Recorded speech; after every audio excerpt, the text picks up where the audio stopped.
जय महाराष्ट्र, जय महाराष्ट्र, जय महाराष्ट्र, जय महाराष्ट्र.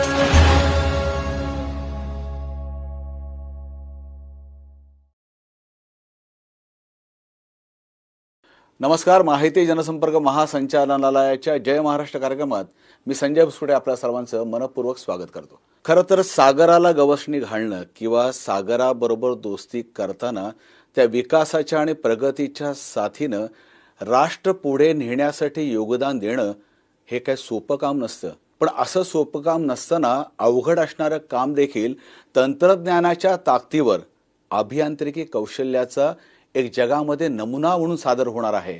असं जर का काही घडत असेल तर नक्कीच त्याची दखल या प्रगतिशील भारताची, प्रगतिशील मुंबईची दखल ही आंतरराष्ट्रीय स्तरावर घेतली जाते. आणि ती घेतली जाते त्याचं कारण म्हणजे मुंबई महानगर प्रादेशिक विकास प्राधिकरण ज्या पद्धतीनं काम करत आहे आणि त्याचे असणारे कॅप्टन ज्या तळमळीनं गेल्या 2, 3, 4 वर्षापासून ज्या तळमळीनं ते काम केलं जातंय, त्यातून आपण प्रगतीचा आणि विकासाचा टप्पा फक्त गाठत नाही, तर ज्या पद्धतीने आपण हा प्रवास अधिक सुकर होईल आणि मानवी आरोग्यापासून ते व्यक्तिगत आरोग्यापासून वरदान ठरेल अशा करता काम करणारे मुंबई महानगर विकास प्राधिकरणाचे माननीय आयुक्त डॉक्टर संजय मुखर्जी सर यांच्याशी आपण आज मनमोकळ्या गप्पा मारणार आहोत. सर, आपलं मनपूर्वक या ठिकाणी स्वागत. नमस्कार.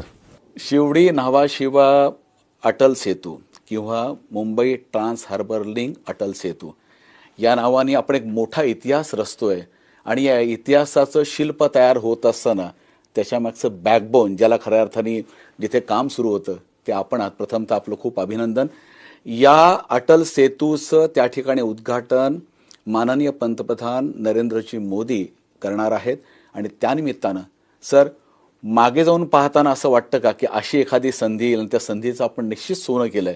काय वाटतं ते बघताना? मागे बघताना असं वाटतं की जे गेल्या काही वर्षापासून महाराष्ट्रामध्ये वेगवेगळे प्रोजेक्ट झाले ज्यामध्ये मुंबई ट्रान्स हार्बर लिंक मला वाटते सर्वात जास्त ट्रान्सफॉर्मेटिव्ह प्रोजेक्ट असणार आणि सर्वात जास्त चॅलेंजिंग प्रोजेक्ट असणार.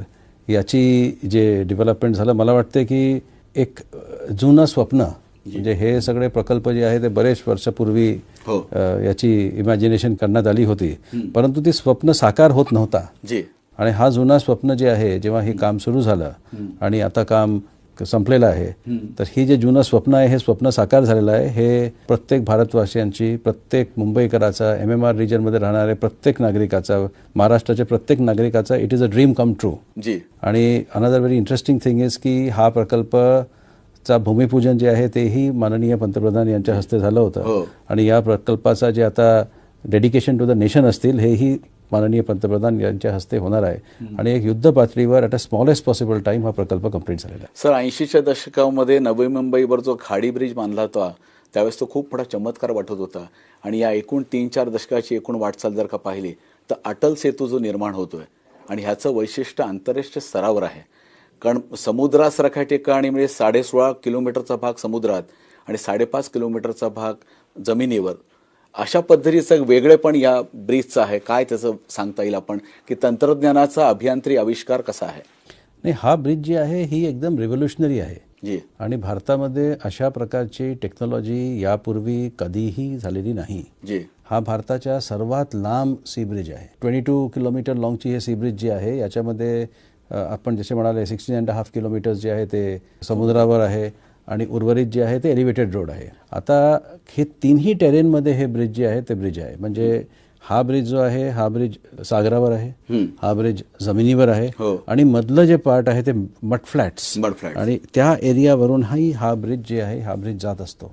कन्स्ट्रक्शन करत असताना या ब्रिजला देशातले आणि जगातले सर्वात चांगले जे एजन्सीज आहेत त्यांच्या मार्फत याची कन्स्ट्रक्शन जी आहे ती कन्स्ट्रक्शन आपण केलेली आहे.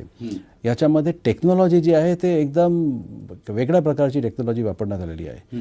ब्रिजमध्ये नेव्हिगेशन चॅनल्स त्याच्या खालून असावं आणि बोट्स त्याच्या खालून जावं यासाठी त्याच्या जे स्पॅन आहे ते एक्स्ट्रा लार्ज स्पॅन आपल्याला करावे लागलं.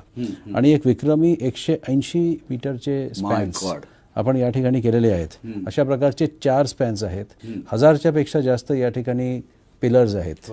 या स्पॅन्स जे आहे ते एक special technology orthotropic steel deck असे म्हणतात, त्याच्यामार्फत हे करण्यात आलेलं आहे. याचे जे पाईल कॅप्स आहे ते समुद्रामध्ये 3 टाइम्स जास्त खाली गेलेलं आहे. 154 feet below the sea side गेलेलं आहे to have the strengthen the thing.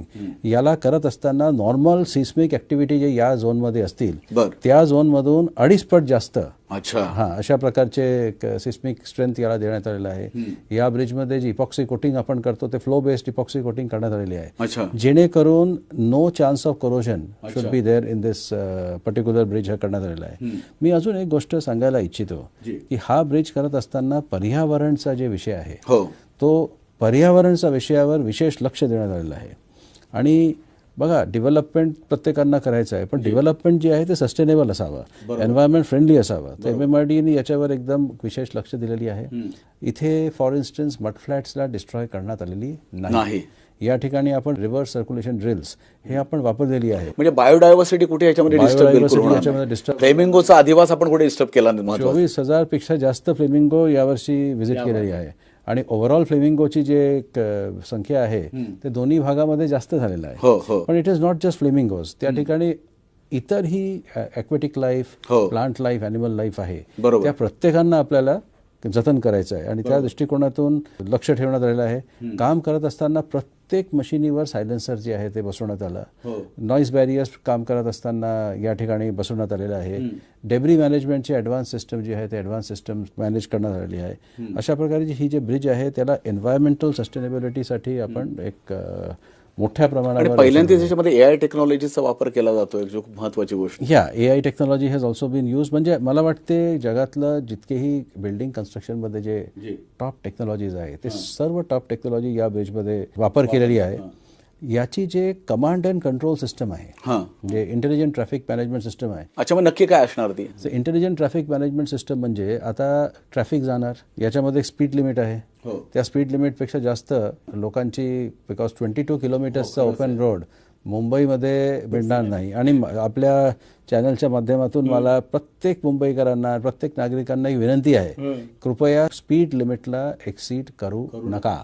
Please drive within the speed limits. या ठिकाणी आपण स्पीड लिमिटसाठी जेवढे जे IRC कोड प्रमाणे जे दिलेलं आहे ते केलेलं आहे. पण त्याच्या व्यतिरिक्त we have an intelligent traffic management system that is essentially a control room. त्या कंट्रोल रूममध्ये याचे संपूर्ण ट्रॅफिक जे आहे ते आपण मॅनेज करणार. 400 पेक्षा जास्त कॅमेरा तुमच्या मुवमेंटवर लक्ष ठेवणार आहे. ती कॅमेऱ्याची अॅक्युरेसी इतकं जास्त आहे की गाडीच्या नंबर प्लेट जे आहे ते आपल्याला वाचता येईल.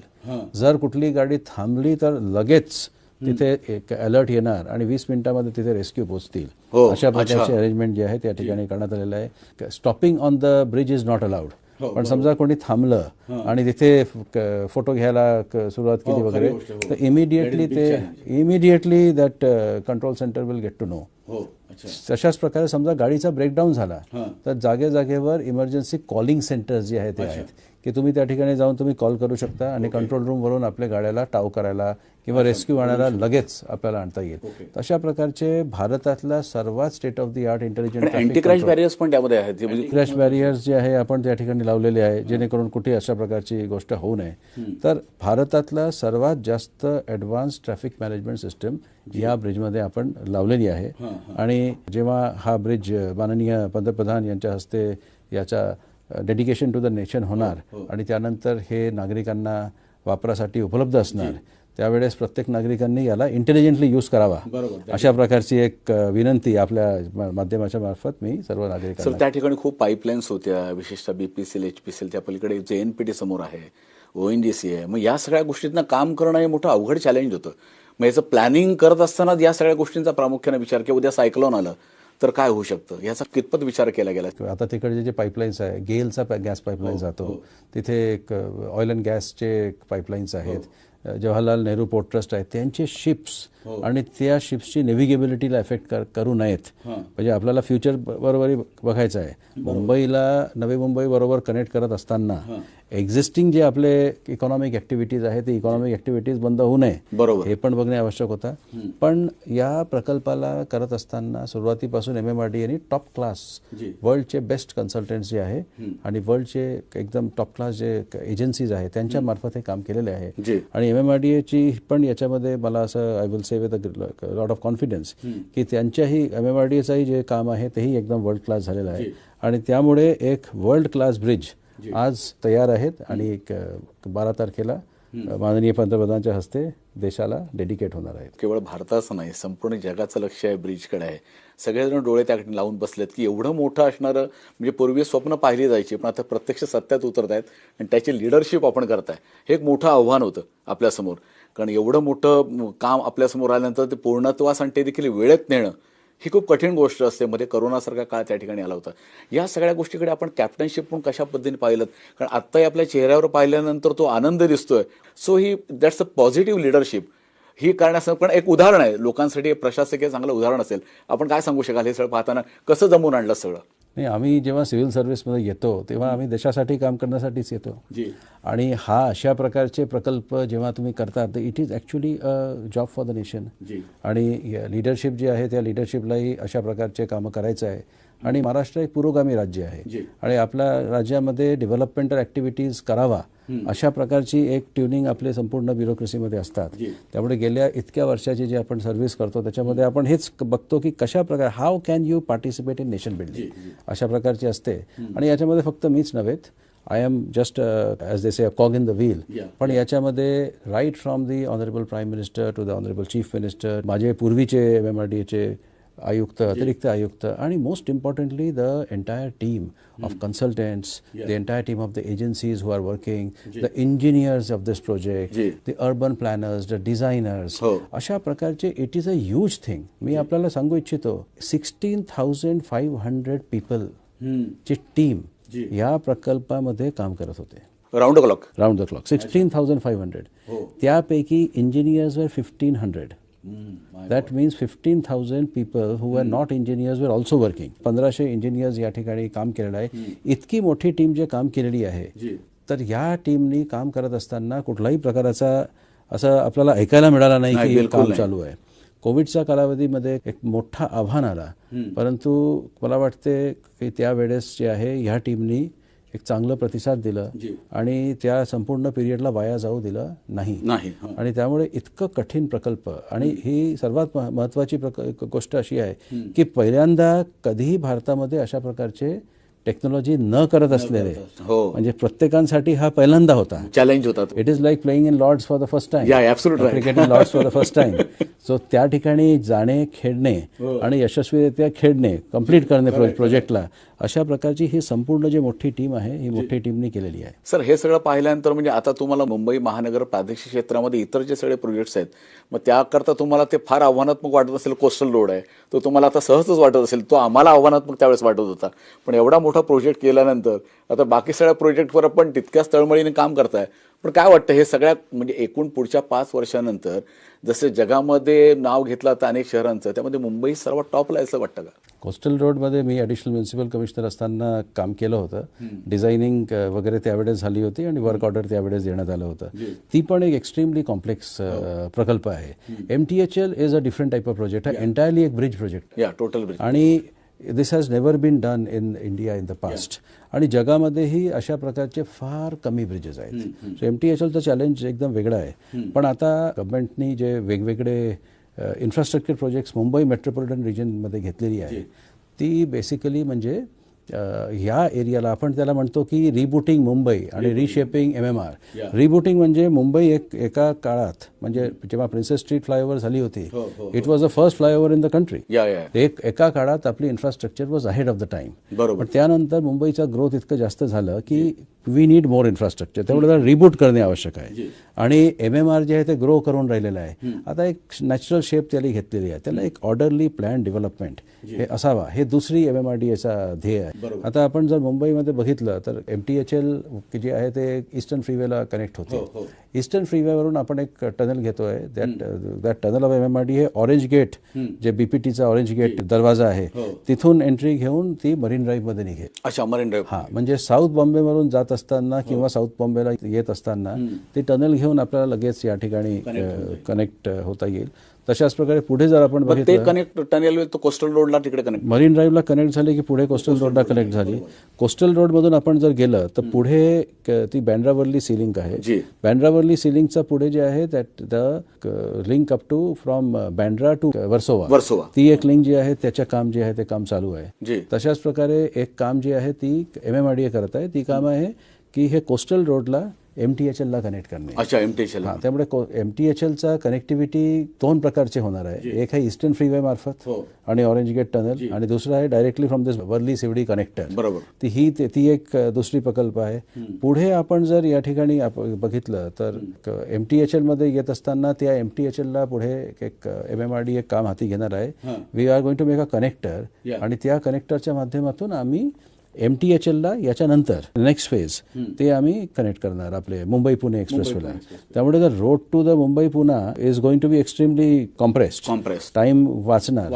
तशाच प्रकारे सिडकोमध्ये 2 कोस्टल रोड सिडको बनवत आहे जे MTHL ला कनेक्ट होतील. बरोबर. तर त्यांचे कोस्टल रोडच्या आता काम चालू आहे. एक आहे Ulwe coastal road. Ulwe coastal road Navi Mumbai आंतरराष्ट्रीय एअरपोर्टला कनेक्ट करतील आणि तत्पूर्वी पुढे जाऊन ते पाम बीच रोडला कनेक्ट करतील. आणि या ठिकाणी खारघर कोस्टल रोड आहे जे खारघरला ह्या MTHL ला कनेक्ट करत असतील.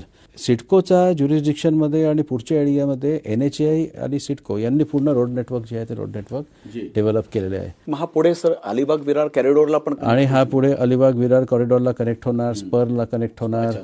सो हे पूर्ण जे आहे मुंबईमध्ये जे कनेक्टिव्हिटीचा जे विषय आहे ती 2 प्रकारचे कनेक्टिव्हिटी आपण करतोय. एक कनेक्टिव्हिटी आपण करतोय द रोड कनेक्टिव्हिटी, आणि दुसरी कनेक्टिव्हिटी ही जे मी आपल्याला सांगितलं अशा प्रकारे डिटेल कनेक्टिव्हिटी आहे. पण दुसरी कनेक्टिव्हिटी आपण जे करत आहे that is the connectivity of the metro rail and the connectivity of the suburban railway system. तर मेट्रो रेल आणि सबर्बन रेल्वे सिस्टम हे पब्लिक ट्रान्सपोर्टला प्रमोट करण्याकरिता आहे, कारण की लोकांकडे ऑप्शन असली पाहिजे पब्लिक ट्रान्सपोर्टचा. आणि हे जे रोड्स आहे याच्यामध्ये प्रायव्हेट ट्रान्सपोर्ट ॲज वेल एज पब्लिक ट्रान्सपोर्ट, कारण की बसेस जे आहे ते या ठिकाणी वापरमध्ये येतील. ही जे कनेक्टिव्हिटी पूर्ण एरियाचा होणार तेव्हा लोकांना मुंबईमध्ये काम करता येईल, परंतु लांब कुठेतरी राहता येईल आणि येणे जाणे सोपं होऊ शकते. आणि ही सगळं जे एंटायर MMR एरिया आहे या टोटल MMR एरियाचा एक हॉलिस्टिक प्लॅन डेव्हलपमेंट असावा याच्यासाठी पण MMRDA प्रयत्न. म्हणजे आता नरिमन पॉईंट पासून ते दहिसर मीरा रोड पर्यंत आणि इकडे CST पासून ते अगदी नवी मुंबई वाशी पुढे अलिबाग पर्यंत आपण म्हटलं तर पुढच्या भविष्यात हे सगळं प्रोग्रेसिव्ह झोन असेल आणि सगळे कनेक्टेड असेल, ज्याचा पूर्ण ताण सगळ्या वाहतूक व्यवस्थेवर येणार नाही. येस, पूर्ण एरियाला कनेक्ट करायचं आहे आणि कनेक्ट करून अशा प्रकारे करायचं आहे की इझिली अर्धा तासामध्ये तुम्हाला तुमच्या डेस्टिनेशनमध्ये पोहोचता येईल. ही एम आहे. आणि दुसरी, हे करत असताना रोड नेटवर्क आणि त्याचबरोबर मेट्रो आणि सबर्बन रेल नेटवर्क हे तिन्ही गोष्टी असावा, so that people have the option की आम्हाला कोणती वापरावी. आता आपण पावसाळ्यात बघितलं की आमचे जे मेट्रो 7 आणि 2 आहे हे 2 मेट्रो लाईन्स चालू आहे. तर हे मेट्रो लाईन्सची 5% पर मंथ जे रेट आपला पॅसेंजरशिपची वाढत होती ते अजून वाढली, कारण की लोकांना दिसलं की मेट्रो जे आहे ते पावसाळ्यात चालते आणि कुठल्याही प्रकारचा डिले होत नाही त्या ठिकाणी, because it's elevated metro. So हळूहळू मुंबईचे लोक जे आहेत ते मेट्रो पण वापरत आहेत. या सगळ्या गोष्टींचा आपण एकूण विचार केला तर आपण तशा पण नवीन शहराची एक गरज त्या ठिकाणी मध्यंतरी नमूद केली होती की चिर्लेपासून पुढे जे सगळं असेल आधी अलिबागपर्यंत त्या ठिकाणी एक नवीन शहर जे खऱ्या अर्थाने वसेल आणि त्या ठिकाणी इन्फ्रास्ट्रक्चर डेव्हलपमेंट सगळं दिलं जाईल, त्याचा MTHL आणि एकूण सगळ्या डेव्हलपमेंटमध्ये खूप मोठा सिंहाचा वाटा असेल. तर आता नवीन शहर जे आहे ते तयार करत असताना MMRDने जे त्यांची पूर्ण एरियामध्ये प्लॅन केलेली आहे त्याच्यामध्ये सर्वात मोठी नवीन शहर म्हणजे MTHL जिथे लँड होतील त्या ठिकाणी एक नवीन न्यू टाउन डेव्हलपमेंट आपल्याला करायचं आहे. आणि MMRDAची अथॉरिटीने त्याला ऑलरेडी मान्यता दिलेली आहे आणि शासनाची अंतिम मान्यतेसाठी खोपटा टाउनशिप जे जो त्याचंच आता परत नवीन आपण खोपटा टाउनशिप जे आहे ते खोपटा टाउनशिपचा काही भाग याच्यात येणार. त्या ठिकाणी ॲक्च्युली बघा, जिथे MMRDAचा जिथे MTHL लँड होतील म्हणजे आपले अटल सेतू लँड होतील तिथे सिडकोचा एरिया आहे आणि CIDCO is a new town development authority. त्यांनी नवी मुंबई बनवलेली आहे, महाराष्ट्र सरकारचा ओनरशिपचा कंपनी आहे आणि चांगलं काम केलेलं आहे. तर त्या ठिकाणी सिडको डेव्हलप करतील. पुढे सिडकोचा नैना प्रकल्प आहे जी हो. आणि नैना प्रकल्प आता is in the take off stage. त्याचे 12चे 12 टाउन प्लॅनिंग स्कीम्स जे आहे ते अप्रूव्ड आहे. रोड जे आहे ते वेस्ट झालेलं आहे सिडकोकडे आणि ते रोडचे काम चालू झालेलं आहे. TPS1 is complete.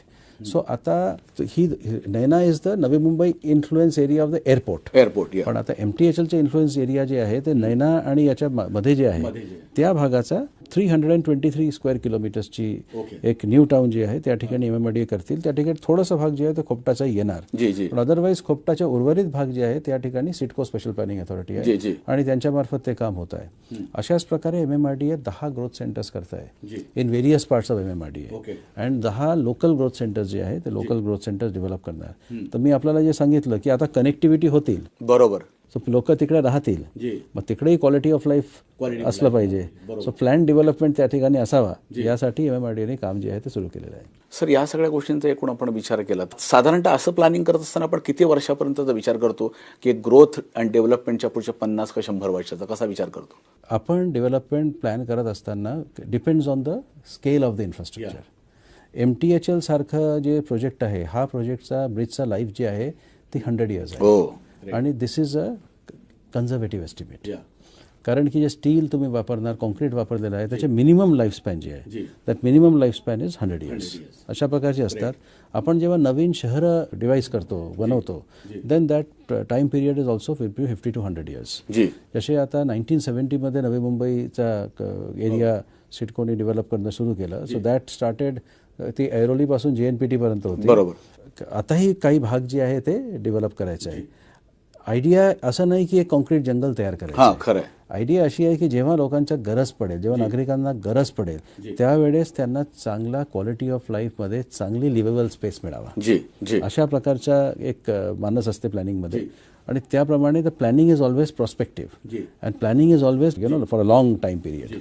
सर मुळामध्ये आता जो MTHL होतं त्याच्यामुळे मेन मुंबईच्या ईस्टर्न एक्सप्रेस हायवेवर या ठिकाणी खूप कंजेशन व्हायचं ट्रॅफिकचं. आता ते खूप अंशी कमी होऊन जाईल आणि प्रदूषणाचा प्रश्न पण बऱ्यापैकी कमी होईल. अशा पद्धतीने याचा एकूण असणारा परिणाम त्या ठिकाणी दिसेल आणि पुढच्या 5-10 वर्षानंतर मुंबई महानगर प्रदेशाचं जे डेव्हलपमेंट होईल त्यानंतर ही मुंबई आत्ता तर आंतरराष्ट्रीय स्तरावर आहे इकॉनॉमिक सिटी म्हणून आपण ओळखतो तिला.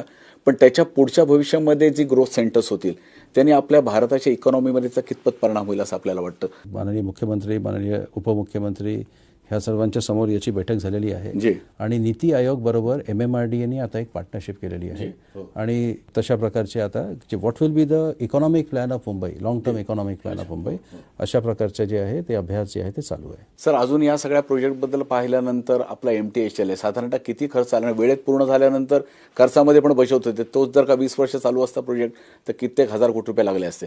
किती आपल्याला त्या ठिकाणी साधारण? Very interesting thing. या प्रोजेक्टमध्ये आपण जे आहे जायकाकडनं आपल्याला लोन मिळालेलं आहे आणि ती अत्यंत इन्फ्लेशनपेक्षा 1.5 ते 2% कमी इंटरेस्ट रेटमध्ये ती लोन मिळालेलं आहे. त्यामुळे practically he loan is cost free practically म्हणजे इन्फ्लेशन जर तुम्ही कन्सिडर केलं तशा केलं तसे 15,500 कोटीचं जे हे जायकाकडनं आपल्याला फायनान्शियल असिस्टन्स मिळालेली आहे आणि उर्वरित पैसे जे आहेत जवळजवळ 20,000 कोटीचा कॉस्ट आहे. उर्वरित जे आहे ते MMRDAने त्यांच्या स्वतःचे रिसोर्सेस पण दिलेली आहे.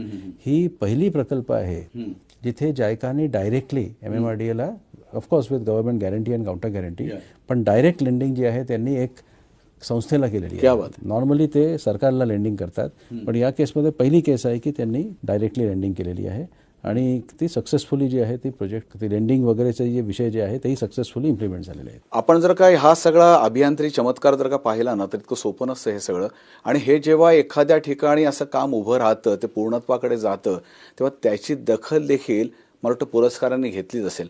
सर या संदर्भात पुरस्कारांबद्दल काय सांगता येईल? पुरस्कार या प्रकल्पाला बरेचसे मिळालेला आहे आणि खरं म्हणजे मला एक लिस्टच वाचावे लागेल. तर याच्यामध्ये इंटरनॅशनल लेवलचे एक पुरस्कार जे आपल्याला मिळालेला आहे आणि एक नॅशनल लेवलचे प्रोजेक्ट्सही आपल्याला मिळालेले आहे.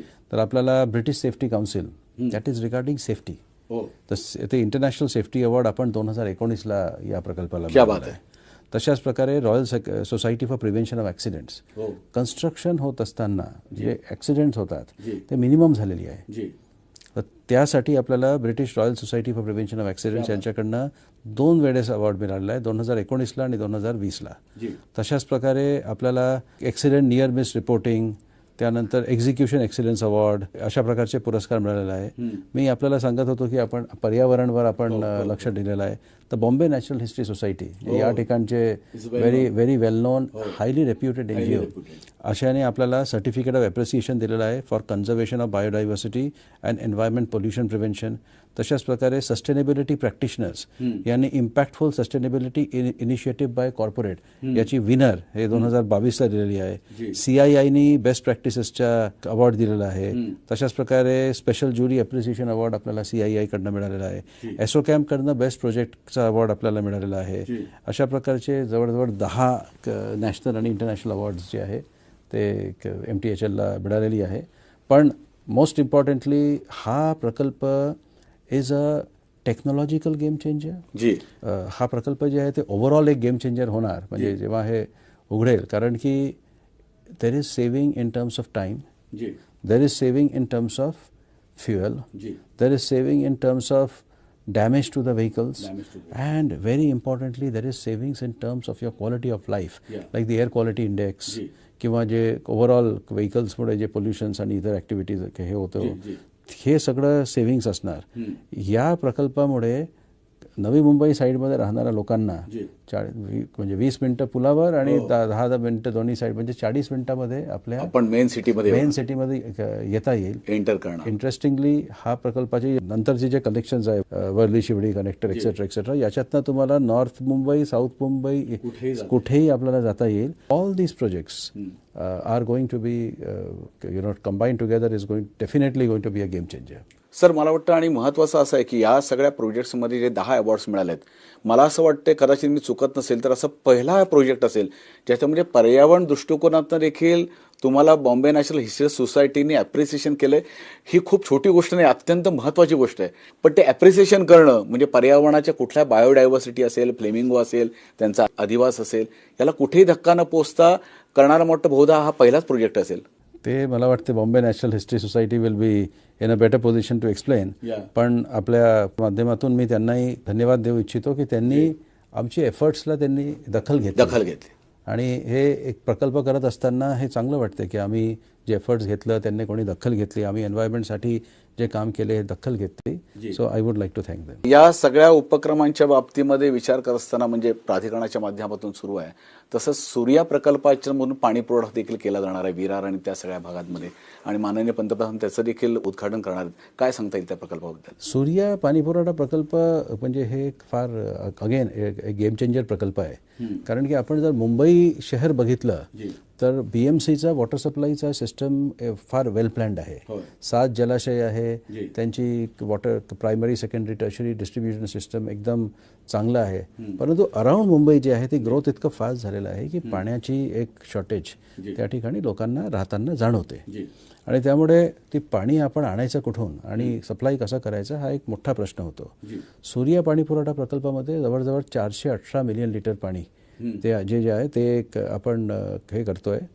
कवडासमध्ये एक धरण बांधलेलं आहे ज्या ठिकाणी ते पाणी येतील. एक खाली आपण एक वॉटर ट्रीटमेंट प्लांट केलेला आहे. आणि ह्या प्रकल्पामध्ये अंडरग्राऊंड पाईपलाईन आणि अंडरग्राऊंड टनल याच्या माध्यमातून जे पाणी जे आहे ते मास्टर बॅलन्सिंग रिझर्वायर्स तयार झालेली आहे at the gate of Vasai Virar municipal corporation आणि later on at Mira Bhayandar municipal corporation.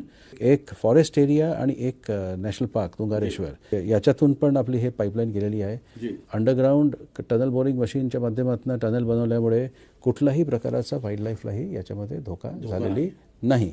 आणि आज वसई विरार म्युन्सिपल कॉर्पोरेशनचा जे टप्पा आहे तो टप्पा फुल्ली रेडी आहेत. आणि त्याची वसई विरार म्युन्सिपल कॉर्पोरेशनला 185 मिलियन लिटर्स वॉटर देण्याची क्षमता ठेवतात ॲडिशनल. आतले जे डिस्ट्रीब्युशन सिस्टम आहे हे वसई विरार म्युन्सिपल कॉर्पोरेशननी तयार करायची आहे, पण त्यांनी पण आपल्या सिस्टमला अपग्रेड केलेलं आहे. आणि टप्प्याटप्प्याने अजून अपग्रेड करतील आणि पूर्ण पाणी जे आहे ते पाणी उचलतील. त्यामुळे त्या भागातल्या लोकांना जे पाणीची शॉर्टेज होती ते पाणीच्या शॉर्टेज आज त्यांच्या निघून जाईल.